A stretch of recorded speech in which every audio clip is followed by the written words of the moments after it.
Hello and welcome to episode 4 of Perry's Picture Pointers. Today I'm at the Scottish Parliament in Edinburgh, focusing in on the urban environment and putting all of the techniques I've taught you over the last few videos into action.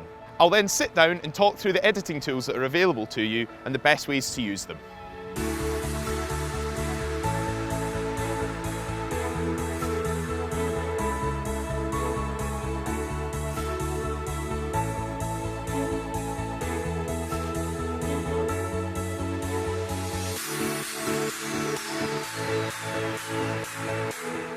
So now we've taken the pictures, it's time to get into the editing.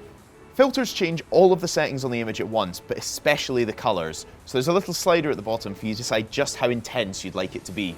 Cropping allows you to remove part of the image in order to focus the viewer's attention on a certain part. However, you've got to be careful to not be too aggressive when you crop, because otherwise you'll lose quality from the image.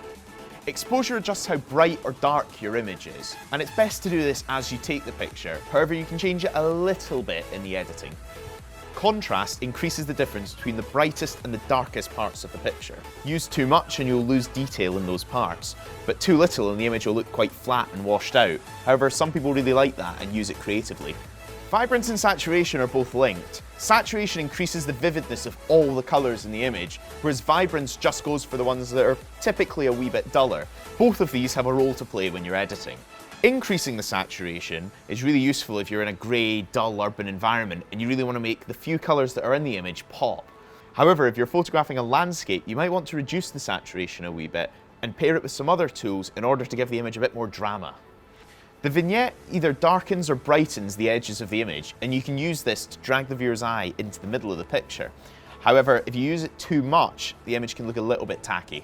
Sharpening helps to enhance the small details inside an image.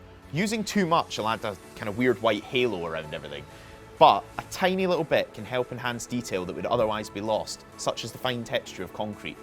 The highlight slider controls the brightest part of the image. Using this, you can bring back a little bit of detail like in the sky, but too much and all the bright parts will turn out like this dull grey colour. And the shadow slider controls the darkest part of the image. Hopefully now you've got a better understanding of the different editing tools that are available to you and how you might use them. Remember, as I said right at the start, photography is an art form, so there's no right or wrong answers. It's all about creating the picture that you want to create.